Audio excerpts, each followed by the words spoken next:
ಕರ್ಕಾಟಕ ರಾಶಿನಲ್ಲಿ ಹುಟ್ಟಿರುವಂತಹವರಿಗೆ ಈ ಶನಿಯ ಪ್ರಭಾವವು ವಕ್ರತ್ವದಿಂದಾಗಿ ಮತ್ತು ರೇವತಿ ನಕ್ಷತ್ರದ ಸಂಚಾರದ ಫಲಗಳಿಂದಾಗಿ ಯಾವ ರೀತಿಯಾಗಿರುತ್ತೆ ಅನ್ನೋದನ್ನ ನೋಡೋದಾಯ್ತು ಅಂತ ಹೇಳಿದ್ರೆ, ಸ್ಥಾನಬಲ 9ನೇ ಮನೆ ಭಾಗ್ಯಸ್ಥಾನದ ಶನಿ ಸಂಚಾರ ಇವನು ಸಾಧಾರಣ ಶುಭಕರ ಅಷ್ಟೇ. ತುಂಬಾ ಎಕ್ಸ್ಟ್ರೀಮ್ ಆಗು ನಿಮ್ಗೆ ಒಳ್ಳೆಯದನ್ನ ಮಾಡ್ತಕ್ಕಂಥದ್ದು ಅಥವಾ ಕೆಡಕ ಮಾಡ್ತಕ್ಕಂಥದ್ದು ಆ ಥರದ್ದೇನು ಇಲ್ಲ. ಮಿಶ್ರ ಫಲಕ್ಕಿಂತ ಸ್ವಲ್ಪ ಜಾಸ್ತಿ ಅಂದ್ರೆ ಶುಭ ಫಲಗಳು ಅಧಿಕವಾಗಿರುತ್ತವೆ, ಅಶುಭ ಫಲಗಳು ಸ್ವಲ್ಪ ಕಡಿಮೆ ಇರ್ತವೆ. ಮಿಶ್ರ ಫಲಗಳು ಅಂದ್ರೆ 50-50. ಇದೊಂದು 80% ಶುಭ, 20% ಅಶುಭ ಅಂತ ಹೇಳ್ಬಹುದು. ಯಾಕೆ ಅಂತ ಹೇಳಿದ್ರೆ 9ನೇ ಮನೆಯವನಾಗಿ ರಜತ ಪಾದದಿಂದ ಬಂದಿದ್ದಾನೆ, ಬೆಳ್ಳಿ ಪಾದ ಅಂತ ಕರಿತೀವಿ. ಆ ಬೆಳ್ಳಿ ಪಾದದಿಂದ ಬಂದಿರೋದ್ರಿಂದಾಗಿ ವ್ಯಾಪಾರ ವ್ಯವಹಾರಗಳು ಚೆನ್ನಾಗೇ ಸಾಕ್ತಾ ಇರುತ್ತವೆ. ಆದ್ರೆ ಖರ್ಚುಗಳು ದಿಢೀರಂತ ಜಾಸ್ತಿ ಆಗ್ತಾ ಇರುತ್ತೆ. ನಿಮ್ಮ ಒಂದ್ ಹಂತಕ್ಕೆ ಹೆಂಗ್ ಚೆನ್ನಾಗಿ ವ್ಯಾಪಾರ ಆಗ್ತಾ ಆಗ್ತಾ ಹೋಗುತ್ತೋ ಹಾಗೆ ನಿಮ್ಗೆ ಉಳಿತಾಯ ಮಾಡ್ಕೊಳ್ತಾ ಹೋಗ್ಬೇಕಾಗತ್ತೆ. ಆದ್ರೆ ನಿಮ್ಗೆ ಉಳಿತಾಯ ಆಗೋದಿಲ್ಲ. ಉಳಿತಾಯಕ್ಕಿಂತ ನಿಮ್ಗೆ ಒಂದಷ್ಟರ ಮಟ್ಟಕ್ಕೆ ಖರ್ಚುಗಳೇ ಜಾಸ್ತಿ ಆಗ್ತಾ ಹೋಗ್ತಾ ಇರುತ್ತವೆ. ವಿಪರೀತವಾಗಿರ್ತಕ್ಕಂತಹ ಖರ್ಚುಗಳ ಮೇಲೆ ಖರ್ಚುಗಳು ಹೋಗ್ತಾನೆ ಇರತಕ್ಕಂಥದ್ದು. ಹಾಗಂತ ಹೇಳಿ ಹಣ ಸಂಪಾದನೆ ಆಗಲ್ಲ ಅಂತಲ್ಲ, ಹಣನೂ ಸಂಪಾದನೆ ಆಗ್ತಾ ಇರುತ್ತೆ. ಸಂಪಾದನೆ ಆಗಿದ್ದು ಉಳ್ಕೊಳ್ಳೋದಕ್ಕೆ ಸಾಧ್ಯ ಆಗೋದಿಲ್ಲ. ಕೋರ್ಟ್ ಕಚೇರಿ ಕೆಲಸಗಳಲ್ಲಿ ಸಾಧಾರಣವಾಗಿರ್ತಕ್ಕಂತಹ ಜಯವನ್ನ ನೀವು ನೋಡೋದಕ್ಕೆ ಸಾಧ್ಯವಾಗತ್ತೆ. ಈ ರಾಜಿ ಸಂಧಾನದ ಮುಖಾಂತರವಾಗಿ ಹಲವು ರೀತಿಯ ಆದಾಯದ ಒಳಹರಿವು ಚೆನ್ನಾಗಾಗತ್ತೆ ಕರ್ಕಾಟಕ ರಾಶಿಯವರಿಗೆ. ಉದ್ಯೋಗಿಗಳಿಗೆ ಇದ್ದಕ್ಕಿದ್ದ ಹಾಗೆ ತುಂಬಾ ಚೆನ್ನಾಗಾಗತ್ತು ಮತ್ತು ದಿಢೀರಂತ ಮಂದಗತಿಯಲ್ಲಿ ಸಾಗುವಂತಹದ್ದು. ಯಾವಾಗ್ಲೂ ದಿಢೀರ್ ಈ ಏರುಪೇರುಗಳು ಜಾಸ್ತಿ ಆಗುವಂಥದ್ದು. ದಿಢೀರಂತ ತುಂಬಾ ಚೆನ್ನಾಗಿ ಪ್ರಮೋಷನ್ಸ್ ಅದೆಲ್ಲ ಸಿಕ್ಬಿಡತ್ತೆ, ಇನ್ಕ್ರಿಮೆಂಟ್ ಎಲ್ಲ ಬಂದ್ಬಿಡತ್ತೆ. ದಿಢೀರಂತ ಬಂದ ಕಡೆ ನಿಮ್ಗೆ ಪ್ರಮೋಷನ್ ಸಿಕ್ಕ ಒಂದು ಒಳ್ಳೆ ಪೊಸಿಷನ್ಗೆ ಹೋದೆ ಅಂತ ಅನ್ಕೊಂಡ್ರೆ ಅಲ್ಲೇನೋ ಒಂದಿಷ್ಟು ಕಿರಿಕಿರಿಗಳು ಜಾಸ್ತಿ ಆಗೋದು, ಅಲ್ಲೇನೋ ಒಂದು ಚೆನ್ನಾಗಿಲ್ಲ ಅಂತ ಅನ್ಸೋದು ವಾತಾವರಣ. ಈ ರೀತಿಯಾದಂತಹ ಒಂದು ಏರಿಳಿತಗಳನ್ನ ನೋಡ್ಬೇಕಾಗತ್ತೆ. ದೇವತಾ ಕಾರ್ಯಗಳಿಗೆ ಬಹಳ ಮನಸ್ಸು ಜಾಸ್ತಿ ಆಗ್ತಕ್ಕಂಥದ್ದು, ದೇವರ ಕೆಲಸಗಳನ್ನ ಮಾಡ್ಬೇಕು ಅಂತ ಜಾಸ್ತಿ ಅಂತ ಅನ್ಸೋದು, ಈ ರೀತಿಯಾಗಿರ್ತಕ್ಕಂಥದ್ದು ನಿಮಗೆ ಆಗತ್ತೆ. ಚೆನ್ನಾಗಿದೆ, ತುಂಬಾನೇ ಚೆನ್ನಾಗಿರ್ತಕ್ಕಂಥದ್ದು. ನಿಮ್ಗೆ ಒಳ್ಳೆ ರೀತಿಯಾಗತ್ತ. ಗುಪ್ತಧನ ಯೋಗದ ಪ್ರಾಪ್ತಿ ನಿಮಗೆ ಇದೆ. ಗುಪ್ತಧನ ಯೋಗ ಅಂದ್ರೆ ನಿಮ್ಗೆ ಗೊತ್ತಿಲ್ಲದೇನೆ ಹಣದ ಮೂಲಗಳು ಬರ್ತಕ್ಕಂಥದ್ದು. ಅದಕ್ಕೋಸ್ಕರ ನೀವು ಕಷ್ಟಪಟ್ಟಿರೋದಿಲ್ಲ ಅಥವಾ ಅದಕ್ಕೋಸ್ಕರನೇ ಶ್ರಮ ಹಾಕಿರೋದಿಲ್ಲ, ಅದು ಇದೆ ಅನ್ನೋದು ಸಹ ನಿಮಗೆ ಗೊತ್ತಿರೋದಿಲ್ಲ. ಗುಟ್ಟಾಗಿ ದುಡ್ಡು ಬಂದು ಸೇರ್ಕೊಳ್ತಕ್ಕಂತಹ ಯೋಗದ ಫಲಗಳು ನಿಮಗೆ ಇರ್ತಕ್ಕಂಥದ್ದು. ವಿರೋಧಿಗಳ ಉಪಟಳ ಒಂದ್ ಸ್ವಲ್ಪ ಮಟ್ಟಕ್ಕೆ ಮನಸ್ಸಿಗೆ ಕಿರಿಕಿರಿಯನ್ನ ಉಂಟು ಮಾಡುತ್ತೆ. ಆದ್ರೆ ಯಾರಿಗ್ ತಾನೇ ವೈರಿ ಇರಲ್ಲ, ಪ್ರತಿಯೊಬ್ಬರಿಗೂ ವೈರಿಗಳಿದ್ದದ್ದೇ. ನಾವು ಎದುರಿಸ್ಕೊಳ್ಬೇಕು, ಮುಂದಕ್ಕೆ ಹೋಗ್ತಾ ಇರಬೇಕು. ಮನಸ್ಸು ಬಹಳ ನೆಮ್ಮದಿಯಾಗಿ ಇರೋದಕ್ಕೆ ತುಂಬಾ ಪ್ರಯತ್ನ ಪಡುತ್ತೆ ಮತ್ತು ಒಂದಷ್ಟು ನೆಮ್ಮದಿಯಾಗಿಯೂ ಸಹ ಇರುತ್ತೆ. ದೇವತಾ ಕಾರ್ಯಗಳಲ್ಲಿ ಮನಸ್ಸುಗಳು ಹೆಚ್ಚಿಗೆ ಆಗ್ತಕ್ಕಂಥದ್ದು. ನೌಕರರಿಗಂತೂ ಕೆಲಸ ಉದ್ಯೋಗಿಗಳಿಗೆ ತುಂಬಾ ಯೋಗ ಇರತಕ್ಕಂಥದ್ದು. ಹಿಂದೆ ಉಳಿದಿದ್ದಂತಹ ಎಲ್ಲಾ ಕೆಲಸ ಕಾರ್ಯಗಳು ಸಹ ಸಂಪನ್ನವಾಗಿ ನಿಮಗೆ ಒಂದಿಷ್ಟು ನೆಮ್ಮದಿ ಅನ್ನುವಂಥದ್ದು ಸಿಗತ್ತೆ. ಒಂದು ಪ್ರಮೋಷನ್ ಸಿಗುವಂಥದ್ದು, ಟ್ರಾನ್ಸ್ಫರ್ಗಳಾಗ್ತಕ್ಕಂತಹದ್ದು, ಕೆಲಸವಿಲ್ಲದೆ ಒದ್ದಾಡ್ತಾ ಇದ್ದಂಥವ್ರಿಗೆ ಕೆಲಸದ ಪ್ರಾಪ್ತಿಯ ಯೋಗ, ಇದೆಲ್ಲವೂ ಸಹ ಆಗುವಂಥದ್ದಾಗತ್ತೆ. ನಿಮಗೆ ಬಹಳ ಚೆನ್ನಾಗಿರ್ತಕ್ಕಂಥದ್ದು.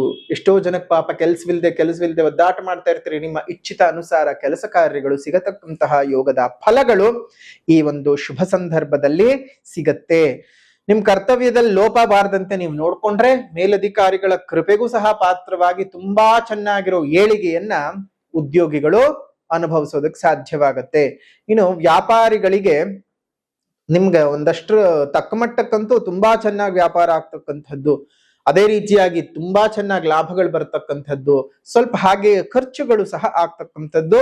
ಈ ಖರ್ಚಿನ ವಿಚಾರದಲ್ಲಿ ಒಂದಷ್ಟು ಮನಸ್ಸಿಗೆ ಖೇದಕರವಾಗಿದ್ದ ವಾತಾವರಣ ಬರುತ್ತೆ. ನೀವೇ ಅಂದ್ಕೊಂಡ್ಬಿಡ್ತೀರಾ, ಯಾಕಪ್ಪ ಇಷ್ಟೊಂದು ಖರ್ಚು ಮಾಡ್ತಾ ಇದ್ದೀನಿ, ಯಾಕೆ ಹೀಗೆ ಮಾಡ್ತಾ ಇದ್ದೀನಿ ಅಂತ ನೀವೇ ಅಂದ್ಕೊಳ್ತೀರಾ. ಸಾಲದ ಬಾಧೆಯಿಂದ ದೂರವಾಗ್ತೀರಿ. ಮತ್ ಬಂಧು ಮಿತ್ರರು ಒಂದಿಷ್ಟು ಸಹಾಯ ಸಹಕಾರವನ್ನು ಕೊಡ್ತಾರೆ.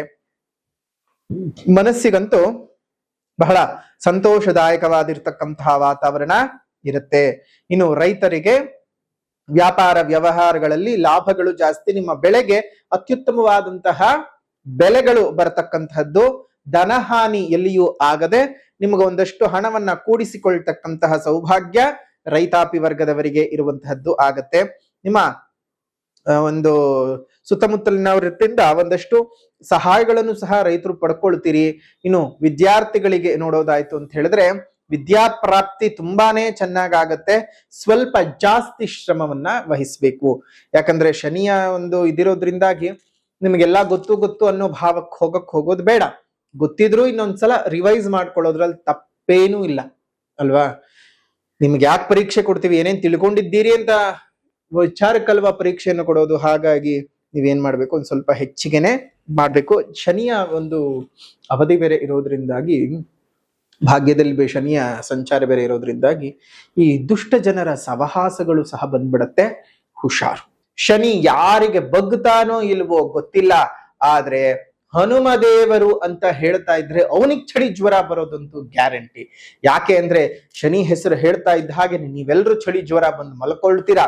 ಆದ್ರೆ ಶನಿಗೆ ಯಾರಾದ್ರೂ ಚಳಿ ಜ್ವರ ಹಿಡಿಸ್ತಾರೆ ಅಂತ ಹೇಳಿದ್ರೆ ಅದು ಹನುಮಂತನ ಉಪಾಸನೆಯಿಂದ ಮಾತ್ರ ಸಾಧ್ಯ.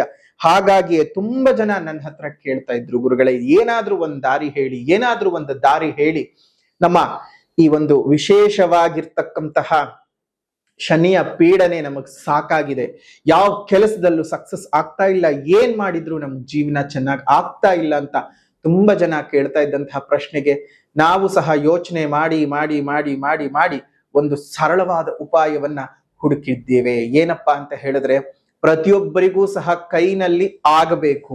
ಎಲ್ಲರಿಗೂ ಸಹ ದೊಡ್ಡ ಮಟ್ಟದಲ್ಲಿ ಮಾಡೋದಕ್ಕೆ ಸಾಧ್ಯವಾಗಲ್ಲ. ಆದ್ರೆ ಅಂತಹದ್ದೇ ವಿಶೇಷವಾಗಿ ಎಲ್ಲರೂ ಮಾಡಬಹುದಾಗಿರ್ತಕ್ಕಂತಹ ಮತ್ತು ಮಾಡಲೇಬೇಕಾದಂತಹ ಒಂದು ವಿಚಾರ ಏನಪ್ಪಾ ಅಂತ ಹೇಳಿದ್ರೆ ಹನುಮನ ಉಪಾಸನೆ. ಹೇಗ್ ಮಾಡೋದು ಅಂತ ಹೇಳಿದ್ರೆ ನೋಡಿ, ಪ್ರಪಂಚದಲ್ಲೇ ಎಲ್ಲೂ ಇಲ್ಲದಂತಹ ಏಕಶಿಲೆಯಲ್ಲೇ ಹನುಮ ಮತ್ತು ಶನಿದೇವರನ್ನ ಸಮೀಕರಿಸಿ ಒಂದೇ ಕಲ್ಲಲ್ಲಿ ಕೆತ್ತಿರುವಂತಹದ್ದು. ಮುಂದೆ ಹನುಮ, ಹಿಂದೆ ಶನಿ. ಯಾಕಂದ್ರೆ ಶನಿಯನ್ನ ನೀವು ನೇರ ದೃಷ್ಟಿನಲ್ಲಿ ನೋಡೋ ಹಾಗಿಲ್ಲ. ಶನಿಯ ನೇರ ದೃಷ್ಟಿ ನಮ್ಮ ಮೇಲೆ ಬಿತ್ತು ಅಂತ ಹೇಳಿದ್ರೆ ನಮಗ್ ಬಹಳ ತೊಂದರೆಗಳಾಗ್ತವೆ. ಹಾಗಾಗಿಯೇ ಶನಿಯನ್ನ ನೀವು ನೇರವಾಗಿ ಎಲ್ಲೂ ನೋಡಬೇಡಿ. ಶನಿ ದೃಷ್ಟಿ ತುಂಬಾ ಕೆಟ್ಟದ್ದು, ಗುರು ದೃಷ್ಟಿ ಬಹಳ ಒಳ್ಳೇದು. ಆದ್ರೆ ನೀವೆಲ್ಲರೂ ಏನ್ ಮಾಡ್ತೀರಾ, ಶನಿಗೆ ನೇರವಾಗಿ ಹೋಗಿ ಹೋಗಿ ಪೂಜೆ ಮಾಡಿ ಮಾಡಿ ಇನ್ನಷ್ಟು ಹೆಚ್ಚಿಗೆ ಮಾಡ್ಕೊಳ್ತೀರಿ. ಆ ರೀತಿ ಮಾಡಕ್ ಹೋಗ್ಬಾರ್ದು. ಒಂದೇ ಕಲ್ಲಿನಲ್ಲಿ ಜಗತ್ತಿನಲ್ಲೇ ಪ್ರಪ್ರಥಮವಾಗಿ ಮಾಡಿರುವಂತಹ ಹನುಮ ಸಮೇತ ಶನಿದೇವರನ್ನ ದಕ್ಷಿಣಾಮುಖವಾಗಿ ಪ್ರತಿಷ್ಠಾಪನೆಯನ್ನ ಮಾಡ್ತಾ ಇದ್ದೇವೆ. ಜುಲೈ 12ನೇ ತಾರೀಕು ಶನಿ ಮಹಾಯಾಗದಿಂದ, ಶನಿ ಮಹಾಯಾಗ ಮತ್ತು ಪವಮಾನ ಹೋಮವನ್ನ ಮಾಡಿ ಆ ವಿಶೇಷವಾಗಿರ್ತಕ್ಕಂತಹ ಪ್ರಪಂಚದ ಮೊಟ್ಟ ಮೊದಲ ಹನುಮ ಸಮೇತ ಶನಿದೇವರು ಇರ್ತಕ್ಕಂತಹ ಏಕಶಿಲಾ ವಿಗ್ರಹದ ಪ್ರತಿಷ್ಠಾಪನೆಯನ್ನ ಮಾಡ್ತಾ ಇದ್ದೇವೆ. ನೀವು ನಿಮ್ಮ ಹೆಸರಿನಲ್ಲಿ ಯಾಗಕ್ಕೆ ಸಂಕಲ್ಪವನ್ನ ಮಾಡ್ಕೊಳ್ಳಿ. ಸ್ವತಃ ನಿಮ್ಮ ಕೈಯಾರೆ ಹನುಮ ಮತ್ತು ಶನಿದೇವರಿಗೆ ಎಳ್ಳೆಣ್ಣೆಯ ಅಭಿಷೇಕವನ್ನ ಮಾಡಿ 11 ಪ್ರದಕ್ಷಿಣೆಯನ್ನ ಬಂದು ಪ್ರಾರ್ಥನೆಯನ್ನ ಮಾಡಿಕೊಂಡು ಬನ್ನಿ. ಖಂಡಿತ ಹನುಮದೇವರ ಸೂಚನೆಯಂತೆ ಪ್ರಾತಃ ಕಾಲದ ಜಪದಲ್ಲಿ ಬಂದಂತಹ ಆ ವಿಶೇಷವಾದಂತಹ ಒಂದು ಸೂಚನೆಯು ಹನುಮದೇವರಿಂದಲೇ ಬಂದಿರತಕ್ಕಂಥದ್ದು. ಹಾಗಾಗಿ ಅಂತಹ ಹನುಮದೇವರೇ ಈ ರೀತಿಯಾಗಿ ಮಾಡಿದ್ರೆ ಅನುಕೂಲ ಅಂತ ನಮ್ಮ ಮನಸ್ಸಿಗೆ ತೋಚಿಸಿದ್ದಾರೆ. ಅದನ್ನ ಮಾಡ್ತಾ ಇದ್ದೇವೆ. ತಾವೆಲ್ಲರೂ ಸಹ ಬಂದು ಪ್ರಪಂಚದ ಮೊಟ್ಟ ಮೊದಲ ಸಮೀಕರವಾಗಿರ್ತಕ್ಕಂತಹ ಹನುಮ ಮತ್ತು ಶನಿ ಇರ್ತಕ್ಕಂತಹ ಏಕಶಿಲಾ ಮೂರ್ತಿಗೆ ಎಳ್ಳೆಣ್ಣೆಯ ಅಭಿಷೇಕವನ್ನು ಮಾಡಿ. ಇದಾಗಿತ್ತು ಕರ್ಕಾಟಕ ರಾಶಿಯವರ ಶನಿ ಗೋಚಾರ ಫಲ 2026 ಹೇಗಿತ್ತು ಅಂತ. ವಿಡಿಯೋ ಇಷ್ಟ ಆಗಿದ್ರೆ ಲೈಕ್ ಮಾಡಿ, ಶೇರ್ ಮಾಡಿ, ಕಮೆಂಟ್ ಮಾಡಿ. ಮತ್ತೊಂದು ವಿಡಿಯೋನಲ್ಲಿ ಭೇಟಿ ಮಾಡೋಣ. ಅಲ್ಲಿವರೆಗೂ ನಮಸ್ಕಾರ. ಲೋಕಾ ಸಮಸ್ತ ಸುಖಿನೋ ಭವಂತು, ಸಕಲ ಸನ್ಮಂಗಳಾನಿ ಭವಂತು, ಸರ್ವೇ ಜನಾಃ ಸುಖಿನೋ ಭವಂತು, ಸಮಸ್ತ ಸನ್ಮಂಗಳಾನಿ ಭವಂತು.